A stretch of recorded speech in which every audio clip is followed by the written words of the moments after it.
Air molecule symbolizing us plus the number 69 equals curiosity hydrocarbon? Hmm? Hmm?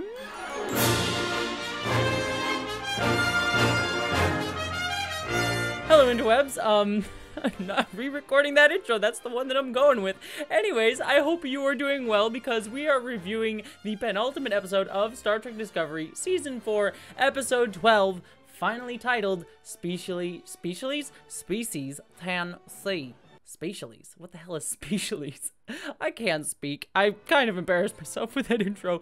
Anywho, as per usual, I'll be doing my spoiler-free thoughts up front, then we'll get into my spoiler-filled breakdown in the back of the video. But, staying spoiler-free, what did I think of this episode? Well, I honestly have a lot of kind of disparate thoughts on the episode, but on the whole, I am incredibly positive on this episode, mostly surrounding the fact that the main thrust and plot of this episode surrounds our characters, our crew, trying to learn how to speak to Species 10C, and it felt so classic and like core Star Trek, where the crew is like trying to figure out an entirely new type of language and adding emotional context in it as well. And I think the writers did a kind of really brilliant job giving an alien species a truly like unique language system that I don't really feel like we've gotten ever since Darmok way back in Star Trek The Next Generation. That episode was all about like language-based communication, and this one is very much so as well. But unlike that episode, which is very much dealing with the idiosyncrasies of learning languages between people in cultural context, this one has that too, but it almost breaks it down in a really truly realistic way, like just like learning how people and these aliens conveyed emotion and adding context to that emotion, and then also how our first way of learning things would be like through things like math as opposed to like big whole concepts of ideas and thoughts and metaphor that we saw in Darmok. And I thought it was really brilliant how the show managed to take that idea of learning how to speak to an alien and trying to figure out the context for it, but also weaved in a lot of the themes and ideas that Star Trek has always gone for. I mean, there's like scenes where they bring in multiple perspectives in order to give a greater chance for them to understand and think about this language in a different way than just maybe a linguist, I don't know why I said it that way, or a xenoanthropologist would think about it. And I thought that that was absolutely brilliant, and then just like adding other context into it too, until finally towards the end of the episode where they are starting to build actual bridges of communication. It felt realistic and incredibly clever how they were able to mix a very like mathematic mindset onto emotional context. It was absolutely brilliant, and I truly loved it for that. And I think standing on that front, this was 10 out of 10. I absolutely loved it. But that being said, the stuff happening on the periphery of that central storyline, I was a lot more mixed on. None of it was actively like abjectly terrible. And I was finally pleased that we got a lot of movement forward in those storylines, especially considering this is the penultimate episode of the season, mainly to do with Book and Tarka. I felt like that story finally had an actual step forward instead of spinning its wheels like it has been for the past 3 or 4 episodes. And I actually really liked the way Jet Reno sort of injecting herself into that situation really helped ground that in a weird way. I honestly thought that Jet Reno there was going to make it more comedic and more funny, and she does have her comedic moments, obviously having to do with like black licorice and stuff. And yet she adds an emotional context to this that speaks to her character as we've seen her being developed in just like the few scenes she's had between seasons 2 and 3 that I think really spoke to and hit hard with Book and Tarka's storyline. I was honestly just like, wow, I did not expect to like be emotionally punched with Jet Reno's character. I thought they did a really great job with that. My ultimate frustration, though, with that storyline is there was an element of me that was sort of like, now we're finally seeing some movement forward, and I wish we had gotten this a little bit sooner than the penultimate episode of the entire season, because the relationship between Book and Tarka has been kind of static. And I know that's not the best thing to put on this episode. It's more of a season-long problem with the past few episodes and of the show kind of spinning its wheels. And now that we're finally getting some movement forward on that front, it's sort of like, it's just, I wish this had happened sooner. And so, again, not the episode's fault necessarily, but a little bit frustrating on that front. And then also the fact that it was, the overall plot of Book and Tarka stuff was a bit predictable on the whole. I kind of knew where it was going. Not that predictability is a bad thing, and in fact, I kind of like where it leaves off in the episode. I just think mixing the predictability with the like frustration finally being released of this storyline moving forward a bit does kind of mix together to give a slightly negative vibe to it.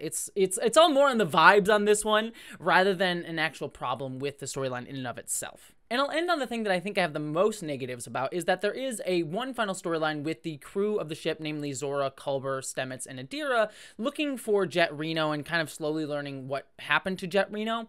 And while I won't spoil too much here, I do ultimately feel that storyline doesn't really go anywhere and feels more like the show just sort of covering up some plot holes in order to like make sure that no one's like, oh, I wonder why no one noticed this or anything like that. And I wish they'd been able to tie it into feeling a little bit more worth our time by the end of the episode, because by the time they figure it out, it's ultimately meaningless. And so I wish that had felt a little bit more like it wasn't just filling time and air in a way that kind of went nowhere in the long run.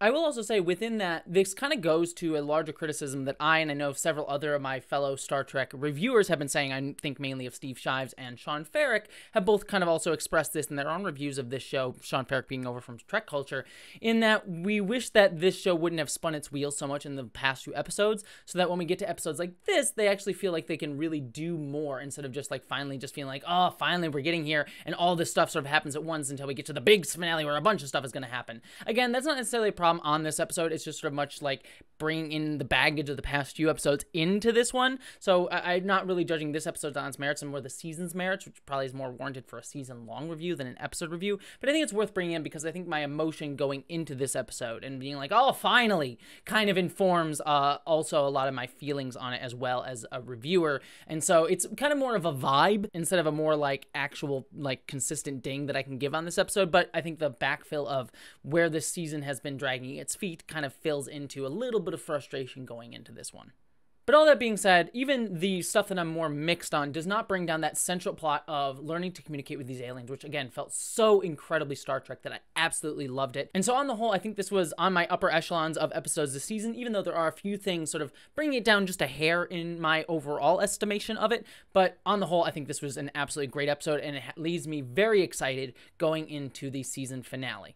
But with all that being said, that's my spoiler-free thoughts. Let's get into specifics with some spoilers. The opening with the crew looking at the Species 10C bubble and it transitioning into the eye was incredibly cool. There's been a lot of like eye motifs with the 10C aliens that I've been finding like really nice as just a visual motif. I wonder if it'll pay off in any sort of thematic or plot way, but just in terms of visual flair, I think it's a nice sort of like connector dot throughout the entire season. Focusing in on Book and Tarka's storyline, as I said before, I wish a lot of this stuff, this sort of conflict between these two characters had come out a little bit sooner rather than in this final moment, but I did like a lot of how it played out within this episode. I mean, first off, I liked Jet Reno asking for black licorice throughout this, like using her blood sugar level as an excuse, because it showed her like cleverness in order to try and like tease together some things to get a communicator going, but it also showcased Book's caring for her because he recognized that maybe she has a blood sugar problem, and so he would be willing to give her black licorice and would actually care for her. I like that it also showed a little bit of Book's humanity that she's taking advantage of for sure, but I like that. And then also a lot of like Jet Reno's like back and forth, like potato to them saying like you're just temporarily detained. And then I also liked her getting sort of a look at Tarka's math, and that's how she's able to talk to Book into confronting Tarka about him knowing that by stopping the DMA, it would actually blow up Earth and Navarre as well, that he's doing it because he really just is acting out of pain and really wants to get back to his partner and cares less about what he's going to do in terms of collateral damage to other people in order to get there. And again, I like that Tarka wasn't overtly played as just a villain, because there is an argument to be made. It's like, well, they're gonna blow up Vulcan and Navarre anyway, so I might as well get mine and also stop the DMA. And you know, I guess it's gonna be on me for those planets blowing up, but there's not much I could have done about it anyways, because these people aren't, at least to his mind, these people aren't going to be able to negotiate with the 10C aliens in time. So I like that his view was clearly the wrong choice, clearly bad, and clearly going to do a lot of harm given where we know the Discovery crew is getting in their negotiations, but it's also like there's his perspective that you can kind of understand. Also, I really loved Reno's storyline to Book. Unlike other characters' storylines that we've gotten this season, like a few of the bridge crew members like Detmer and Owo and Bryce, where they've just sort of like stated their backstory at random times, Jet Reno's doing that here. She is stating her backstory, but it comes out of situations that we've seen her in and things that we've known before, and also speaks to the moment going on right at hand and relating to another character. So her mentioning that like her wife died, that she was on the Hiawatha, and then that really gut-wrenching story of how she kept a kid alive for 11 days because, as she realized later, they had the same eyes as her wife, and that she was doing it more for herself because she was acting out of pain, was a really heart-wrenching story. And I really like that it came out of relating to Book rather than, again, some of the more exposition backstories where we had characters sort of like stating their backstory, like with Detmer and Bryce earlier in the season. So I thought that that was a really brilliant season of showing to Book like you're acting out of trauma and not actually thinking necessarily rationally. And I thought that was absolutely wonderful. This also does bring me over to the other storyline, though, where we do have Culber talking to Zora and trying to figure out, like, is there something wrong, and trying to therapist his way through Zora's problem, which we ultimately know is the fact that there's Booker's ship on top of her. And I both liked and didn't like elements of this. I do like this idea that Zora, because she's so new of a life form, feeling something numb or missing within her, she doesn't have the emotional awareness yet to realize, like, oh, that's a technical problem, not an emotional problem. And that sort of, like, reads to me as, like, kind of something that I would feel, too. Is like, I feel bad, but I don't know if that's like a anxiety or if I'm actually sick or something. I've had those moments too. And I really liked that sort of being played out in a therapist mindset with Culber, ultimately leading them to discover Reno. I thought that was very, very cool. And I also within that did like that when they found Reno's badge, that Tarka had accounted for her biometric signals. I mean, how many times have we seen in Star Trek The Next Generation, Deep Space Nine, Voyager, where crew members were beamed off the ship, and we know that the ship is constantly like aware people, but then it takes like a crew member being like, oh, contact Ensign Kim, and then the computer going like, Ensign Kim is no longer on board the ship. And I'm like, why wouldn't you not have a warning system for that? Why would that not be part of like just a ship's natural function when someone's just beamed off without authorization, that it wouldn't warn you, like the captain or anybody? And so I like that in this episode that's actually accounted for with Tarka having put up fake biometric data for Jet Reno that Zora would have been reading and not missed Reno as a result. But the thing that does frustrate me most about the storyline is that it ultimately goes nowhere, because as soon as the characters figure out what was going on and that Reno is gone, Book's ship decloaks and runs out of the bubble. So it's like, it felt like it was ultimately spinning its wheels and like mostly just there to fill in some plot holy stuff and not necessarily like doing something propulsive to the plot. So it did ultimately feel like a little bit like dead weight by the end. Also ancillary to both these storylines, we have the Earth Admiral Odoye sort of betraying the Discovery crew in order to help Book and Tarka. And I did actually really like her conflict throughout this, being like, I can give you information, but you're asking me now to betray everyone. And I also liked her feeling like, we're making progress, but it's not fast enough. We don't have a lot of time. She's sort of acting out of fear for Earth. But there was also a little bit of frustration with me. It's like, you're seeing it's working. You're seeing it's working. Just give it a little bit more time. We can do this without going this way. And it just felt a little bit forced to get there, but again, I understood where she was coming from, so there's a bit of like wanting to like just shake her and be like, come on, give it more time, dang it, why would you do this? That ultimately feels more frustrating than narratively satisfying, because it just feels like it's getting there so we can have the big standoff between Tarka, Book, and everyone in the final episode of the season. But I got it. I'm more of a little bit kind of more in the middle on that one. Don't hate it, don't love it. It's sort of like, okay. But that brings me to the part of the episode that I truly loved. Everything with learning how to communicate with Species 10C was just absolutely pure Star Trek for me, where the Species 10C comes in looking very much like a Reaper from Mass Effect there, which getting a lot of Reaper vibes going off it, though hopefully a friendly Reaper, but then them being like, oh, they're spraying the mist, and it's like these combinations of all these emotions, so they're sort of like trying to display all these emotions very mathematically, like 12% of fearfulness or something like that. Like, it was just like a very complicated mathematical feeling. And then they also displayed lights, and I like that when they bring in the Discovery crew, they sort of like try and figure out exactly what was going on by having a multitudinal perspective, which is such a Star Trekian thing, right? It's about bringing multiple voices, multiple concepts into a discussions that it's like, it's very literally infinite diversity and infinite combinations actually playing a role in helping to solve this problem. And I just, that's so Star Trek. It's so Star Trek when you have characters from multiple perspectives just helping analyze a problem and being greater than the sum of their parts to just solve the problem. Oh, it was lovely. And then even more lovely, I just adored that they were speaking with math, and it was like math with emotional context in it as well. That was like, this plus this equals this. So they're like trying to break down mathematical problems into a way to communicate. Like the symbol for the 10C was just the shape of the 10C, and then adding an equal emotional curiosity thing with the 10C aliens was just so brilliant. I thought that was so cool and so clever how they were able to break down like the basics of these conversations into mathematical formulas, to the point where like they even said like, you can't do 4 because 4 may have like a cultural context so we don't really have understanding for it, you know. And that ties in, by the way, to Saru and to Rin having a sort of cultural context problem. So I was a little bit frustrated by that, like, why are we talking about Saru's relationship status in the middle of all this? But I like that it gets tied in about cultural context, having different understandings for different people, and I thought that that was just a nice way to bring that in here. I mean, you look at something like in Japan, like certain numbers aren't used because they relate to death and things like that in certain contexts. And it was just really nice to sort of understand these cultural contexts with numbers and things like that. And so using the molecule for air, the breathable environment that they're in, to represent them, so smart. I don't know, just everything about that was just so dang cool, and I truly loved it. The only negative I can give this storyline is the one scene with Book and the one scene with Saru. The only negative I can even give this entire storyline is the one scene with Saru and Burnham, where Burnham sort of admits to Saru like she's feeling out of stress, she feels out of control, and then they use Tarka's idea for screaming and yelling to sort of release emotions.